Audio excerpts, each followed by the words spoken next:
ناظرین السلام علیکم ورحمۃ اللہ وبرکاتہ۔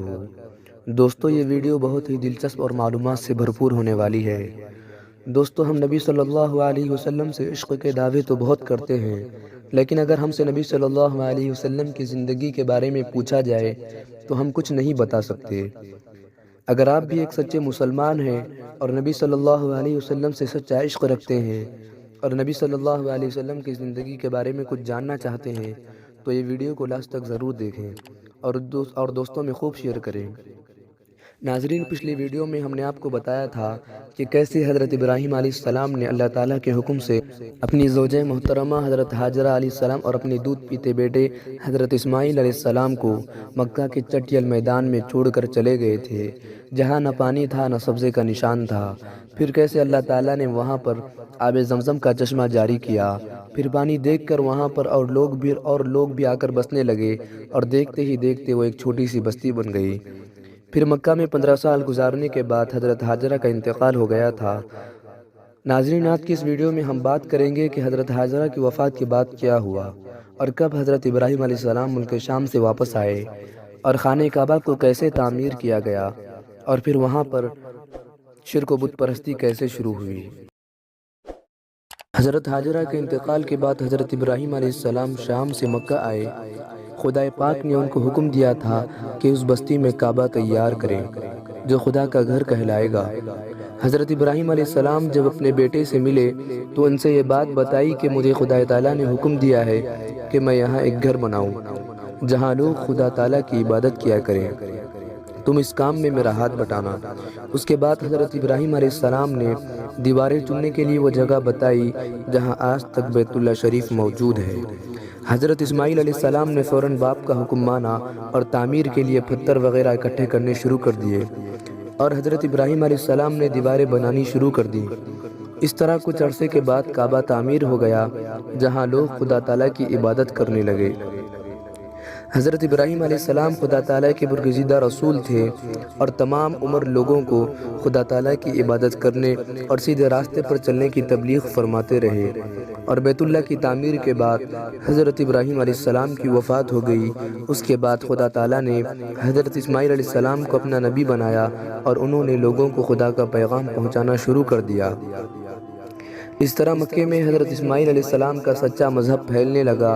خدا تعالیٰ نے لوگوں کے دلوں میں اپنے پاک گھر کی عزت اور محبت ڈال دی اور دور دور تک اس کی شہرت بڑھ گئی۔ آخر 100 سال تک لوگوں کو تبلیغ کرنے کے بعد حضرت اسماعیل علیہ السلام کی بھی وفات ہو گئی۔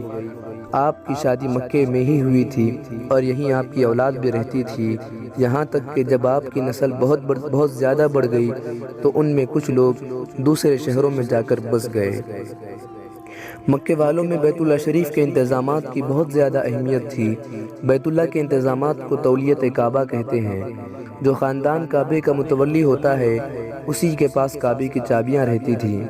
حضرت اسماعیل علیہ السلام کی اولاد میں اکثر لوگ ایک خدا کو مانتے تھے اور اسی آسمانی دین پر چلتے تھے جسے حضرت اسماعیل علیہ السلام لے کر آئے تھے، لیکن پھر وقت گزرنے کے ساتھ اس دین میں نئی باتیں بڑھنے لگی۔ بیت اللہ شریف کے قریب جو پتھر لگے ہوئے تھے لوگ کعبے کی وجہ سے ان کی بھی عزت کرتے تھے۔ آہستہ آہستہ یہ عزت اتنی بڑھی کہ وہ ان میں سے ایک دو پتھر اپنے ساتھ رکھنے لگے، اور بنی اسماعیل یعنی حضرت اسماعیل علیہ السلام کی نسل کے جو لوگ دوسرے شہروں میں رہتے تھے وہ سب ان میں سے ایک ایک پتھر اپنے ساتھ لے گئے اور ان کی بھی اتنی ہی عزت کرنے لگے جتنی بیت اللہ شریف اور حجر اسود کی عزت کرتے تھے۔ حجر اسود وہ کالا پتھر ہے جسے حضرت ابراہیم علیہ السلام نے کعبے کی دیوار میں لگایا تھا۔ پھر ان کی اولاد نے ان پتھروں کی عزت اپنے باپ دادا سے بھی زیادہ کرنی شروع کر دی، یہاں تک کہ وہ مکے آ کر کعبے کا طواف کرنے کے بجائے انہی پتھروں کے گرد گھومنے لگے۔ ہوتے ہوتے یہ عزت اتنی بڑی کہ عرب والوں نے انہی پتھروں کو پوجنا اور ان سے دعائیں مانگنا شروع کر دیا۔ انہوں نے ان پتھروں کو گڑھ کر طرح طرح کی تصویریں بنا لی۔ اس طرح عرب میں پھر بت پرستی شروع ہو گئی اور لوگ حضرت ابراہیم علیہ السلام اور حضرت اسماعیل علیہ السلام کے دین کو بھلا بیٹھے۔ مگر مکے میں ابھی تک کوئی بت نہیں آیا تھا۔ یہاں جس شخص نے بت پرستی پھیلائی وہ عمرو بن لحی تھا۔ عمر اپنے زمانے میں مکے کا سردار تھا۔ یہ ایک دفعہ اپنا علاج کروانے شام گیا، جہاں اس نے دیکھا کہ لوگ پتھروں کی تصویروں کو پوجتے ہیں۔ عمر کو یہ طریقہ بہت پسند آیا اور یہ وہاں سے ایک بت مانگ کر مکے لے آیا اور اسے بیت اللہ میں رکھ دیا۔ اس بت کا نام حبل تھا۔ پھر عمر جدہ جا کر وہاں سے بھی کچھ بت اٹھا لایا اور لوگوں سے کہنے لگا کہ وہ ان کی پوجا کیا کریں۔ مکے میں ہر سال عرب کے لوگ حج کرنے آیا کرتے تھے، اس لیے جلد ہی ان بتوں کی شہرت ہو گئی اور لوگ ان سے منتیں ماننے لگے۔ عرب میں سینکڑوں قبیلے تھے، چنانچہ اب ہر قبیلے نے اپنا الگ الگ بت بنا لیا تھا۔ جو قبیلے مشہور اور بڑے تھے ان کے بت بھی مشہور اور بڑے تھے۔ مکے کا سب سے بڑا قبیلہ قریش تھا، ان کے بت کا نام حبل اور عزا تھا۔ دوسرے طائف کا قبیلہ ثقیف تھا، اس کے بت کا نام لات تھا۔ ان کے علاوہ دوسرے مشہور بت اصاف اور نائلہ اور سنات وغیرہ تھے۔ اس طرح اب خدا تعالیٰ کا وہ پاک گھر بتوں کا اڈا بن چکا تھا۔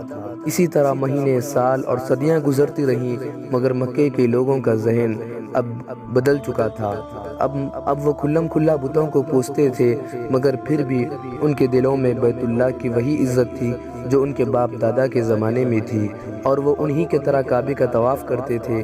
ہر سال مکے میں دور دور سے حاجی آیا کرتے تھے، پھر ساتھ ہی وہ کعبے میں رکھے ہوئے بتوں کو پوجتے تھے۔ کعبے کے اسی احترام کی وجہ سے مکے والے پکے اور اونچے